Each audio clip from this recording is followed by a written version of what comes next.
Hello guys. Okay, para to sa mga Aquarius na umiibig. Okay guys, kung kayo nasa pag-ibig, para sa inyo ang reading na to. Para sa mga Aquarius ito. Ano man ang inyong kasarian guys, Aquarius, this is for you.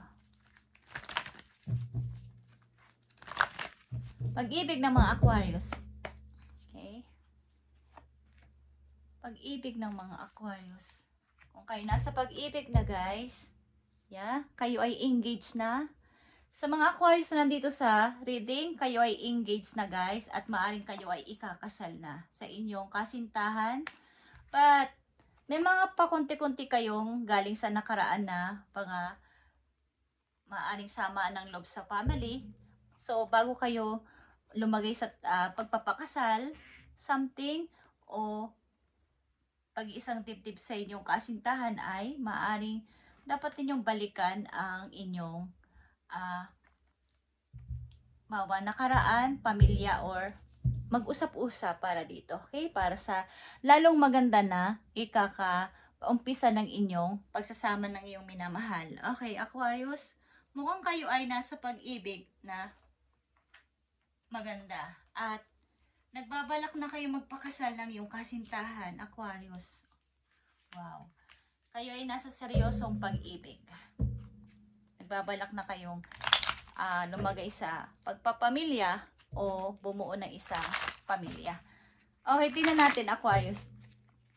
Ang message sa'yo ng iyong minamahal. Okay? Message sa'yo ng iyong minamahal. Na maaaring hindi mo alam o hindi sa'yo sinasabi. Okay, Aquarius.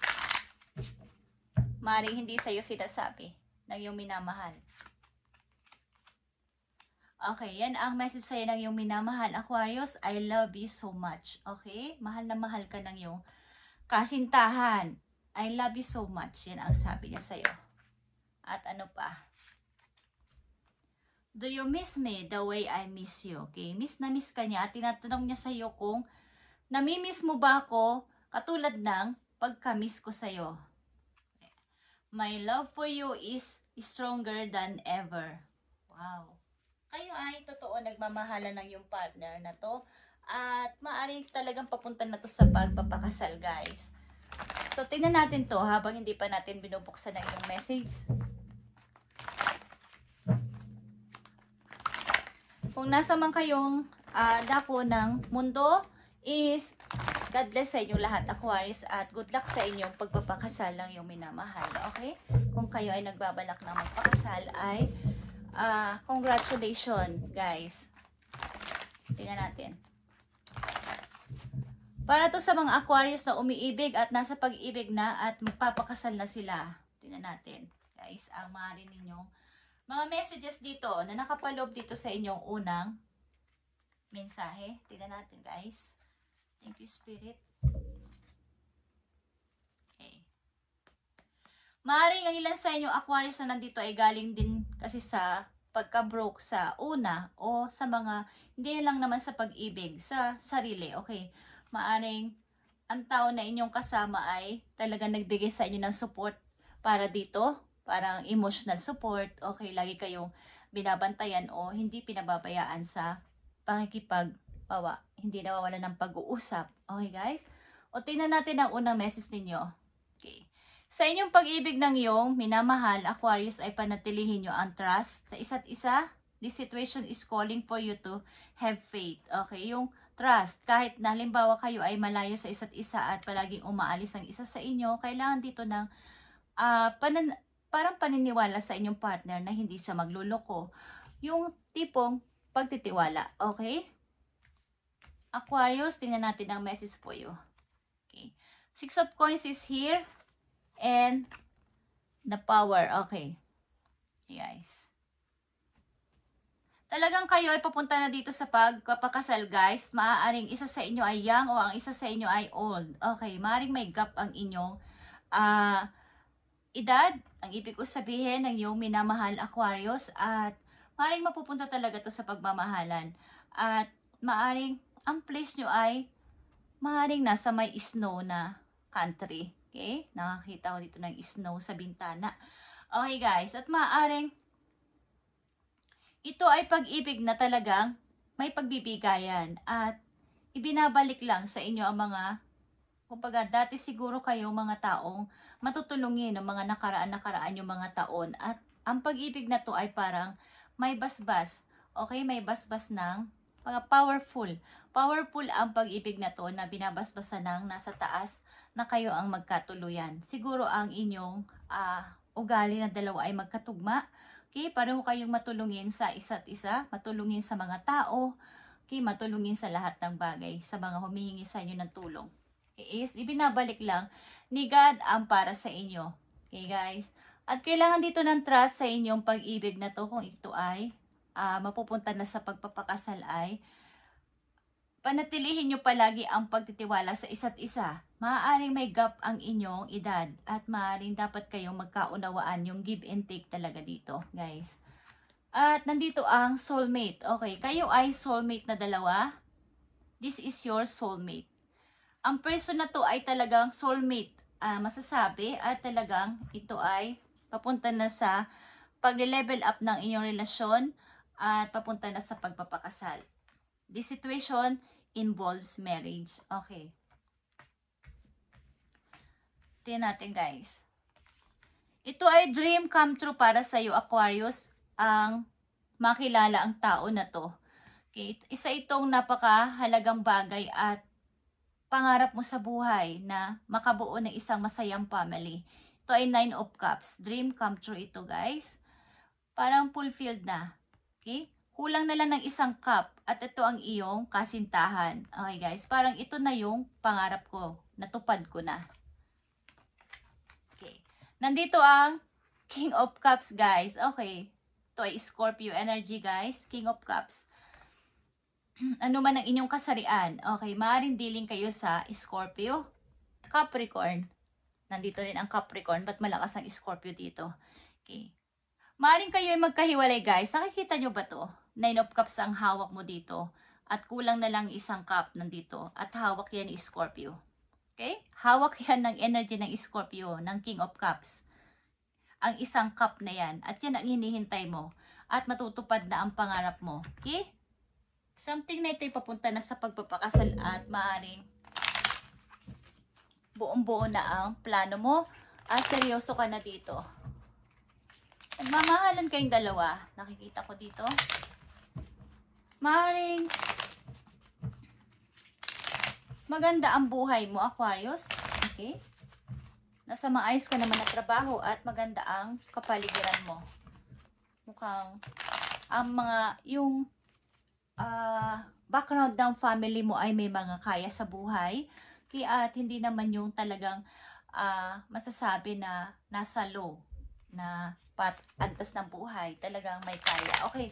Tingnan natin ang message dito, Aquarius, for you. Para sa ba Aquarius ito, guys. Andito ang bear. At ito ay strength. Katulad din ito ng power, guys. The bear symbolizes a strong source of support in times of difficulty and adversity. Okay?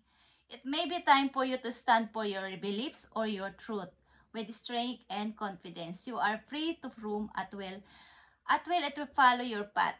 Okay. Maaari lang na sa iyong kinalalagyan sa ngayon is may mga pagkakataon na napapangunahan ka ng takot sa mga decision mo o sapagkat may mga sa paligid mong tao na may mga sulsol, may mga ganyan na mga sinasabi sa iyo, but panatilihin mong ikaw ay may sariling salita at kung ano na pagdesisyonan mo yun ang iyong sundin at huwag kang makinig sa kanila. Okay, stand for your beliefs and your truth.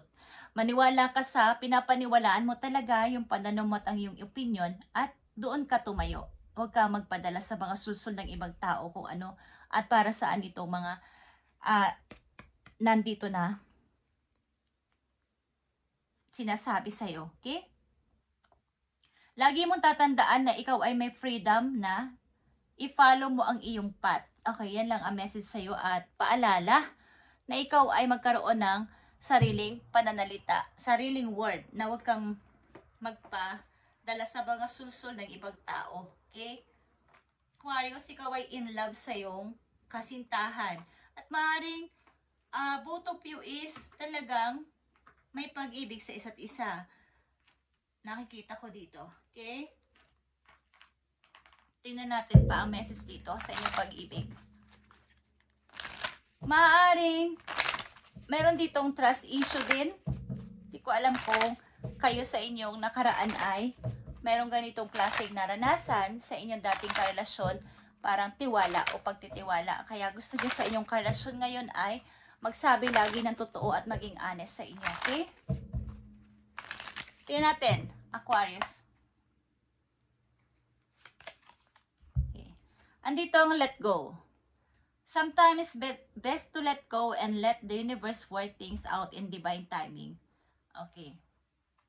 Maring may mga pinakawalan ka rin sa buhay mo na matagal na naka-stuck yan sa puso mo at kailangan mo to talagang tanggalin na ng lubos-lubos ang mga dapat mong alisin na para makabuo ka ng kung ito yung pangarap mong person is talagang mabubuo yung inyong pag-ibig na to nang parang wala ng hassle, wala ng sakit sa puso na nararamdaman sapagkat maaring ilan sa inyong nandito ay meron pa ding pinagdadaanan galing sa nakaraan at yung partner mo ngayon ay sumusuporta sa iyo by emotional, okay, sa emotion mo, okay? Cherish your relationship. Itong relasyon na to ay iyong talagang ipaglaban at kumbaga ay kahit anong dumating na pagsubok ay inyong malalagpasan kung kayo ay magkasamang dalawa na haharapin ito, okay? Lahat ng relasyon ay dumadaan sa pagsubok. Kaya lang ay, every relationship has magical moments that can be rekindled. Okay, lahat ito ay nangyayari sa tamang time. At kahit hindi ito pilitin o hindi ipilit, ay talagang kung kayo para sa isa't isa, mangyayari ito guys. Okay, but nakikita ko dito ang iyong pag-ibig sa'yo. Kasintahan ay lubos-lubos. Kaya lang meron kang, sa nakaraan mo meron kang mga shadows, mga reflection pa na naging paunti-unti pa rin gumabagabag sa isip mo, okay? Tingnan natin ang mga alalahanin mo, Aquarius. Para sa mga Aquarius na nandito sa reading at may mga karelasyon na sapagkat ito ay papunta na sa pagpapakasal guys.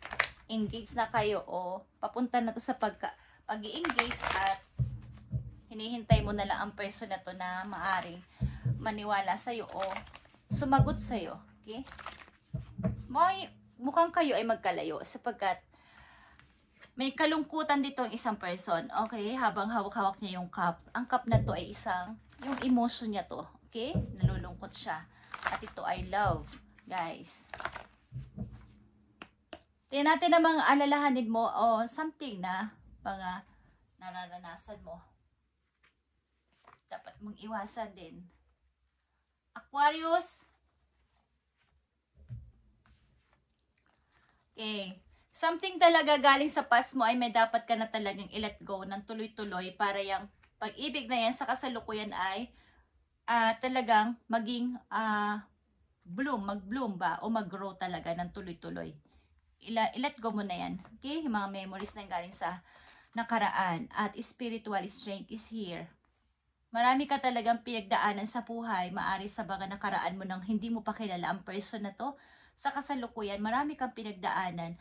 At maaaring pilit mo tong isinasara na.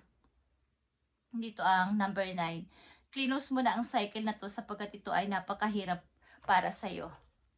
Yeah. At nandito ang truth. Ito ay judgment guys. Ang paglingon mo at pagpasok mo na sa bagong pintuan. At ito na yung bago mo. Ito na yung nandito sa bagong pag-ibig ka na. Okay? Maaring ikaw ay lumabas na talaga sa lumang pag-ibig. At tinapos mo na to ng tuluyan. Okay? Okay, sa mga Aquarius na nandito, bubuo kayo ng pamilya guys. Titira kayo sa isang bubong ng tao na to na karelasyon mo sa ngayon. At kasama inyong magiging anak. Ito ay happy family guys. May rainbow dito guys. Okay? At ang nakikita ko lang dito is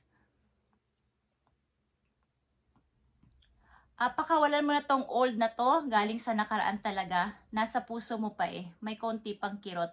something na maaring may panluloko o may mga sakit na idinulot sa'yo ang galing sa nakaraan. So ito iyo nang i-let go at para itong pag-ibig na to sa kasalukuyan mo ay maging talagang happy kayo sa future. Okay? Thank you, Aquarius, at napakabilis lang ng yung message. Kayo magpapakasal at engage kayo o mai-engage na kayo ng yung minamahal. Thank you and God bless. Aquarius,